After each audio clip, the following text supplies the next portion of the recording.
Today in Class A football, Hazen and Stanley Powers Lake look to keep their season alive in the semifinal state tournament. The Blue Jays visiting Hazen in a big matchup. We jump right into the second quarter. It's going to be 0-0, and Hazen will get on the board first with Stetson Carr. He's going to loft one into the end zone for Tyler Wassum. They hit the extra point, 7-0 Hazen. And then we're going to jump late into the third. Same score, this time on the ground for Hazen. Briar Borneman runs in, and that would be all she wrote. Hazen shuts out SPL 14-0 and will play West Hope NG in the state championship after they beat Langdon 32-12. The battle in Class 2A between Beulah and Shanley was hard fought as well. We'll go right into the first quarter with them. Beulah's Mark Musha takes it in from 4 yards out. Miners go up 6-0. And then we'll jump over into the fourth. Miners trailing by 13 when Trevor Zacher is going to hit Brett Cook for the 24-yard TD. Deacons up 20-14. But the Deacons chase Montplaisir has ideas of his own to get to state. It's Dan Arnold for the 30. He's going to hit Dan Arnold for the 36-yard score, putting up the Deacons for good. Shanley goes on to win this one 27-14. They play Grafton after Grafton takes out Valley City 14-8. And then in 9-man playoff semifinals, we have Cavalier falling to New Rockford Cheyenne 32-8, and Divide County beats Towner 30-14. So it'll be New Rockford and Divide County meeting on the field to decide the 9-man championship next week. The Bison are returning to a place where they were shut out in 2010, and they make sure there were no goose eggs on the scoreboard in 2012 as they visit Missouri State.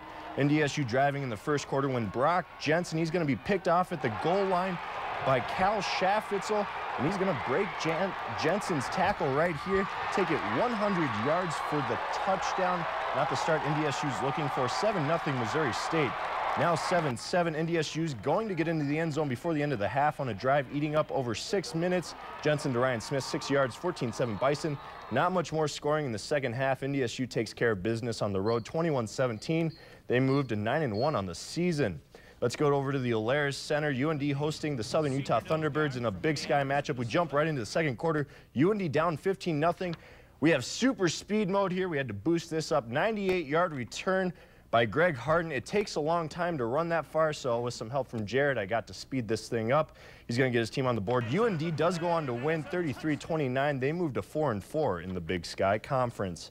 Let's head over to Duluth. U-Mary playing UMD in football. First quarter, Logan Lauders takes the ball in from 9 yards out.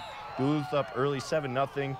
Now only one of 2 touchdowns for the Marauders. U-Mary came off of a Craig Bagnall scamper, but it wasn't pretty for the Marauders. U-Mary gives up 53 points to the 9-1 Bulldogs.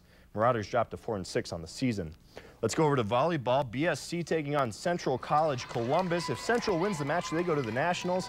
After losing the first game 25-22, the Mystics come out hot in the second. It's Leslie Bedoin with a nice tip here. She's going to find the hole in the middle of the court.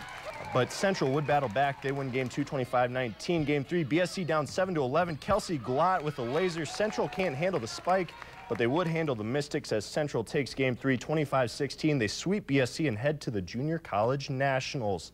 Up north in Grand Forks, UND taking on Boston University in the second game of the series. 0-0, Stefan Patton's shot takes a funky bounce off the goaltender's skate. 1-0 UND, but then Wade Megan on the power, just coming off the power play. He's going to snap one. Zane Gothberg can't handle it. Terriers tie it at 1. And then later in the second, though, it's going to be Danny Cristo. He's going to get a nice little feed from Corbin Knight here.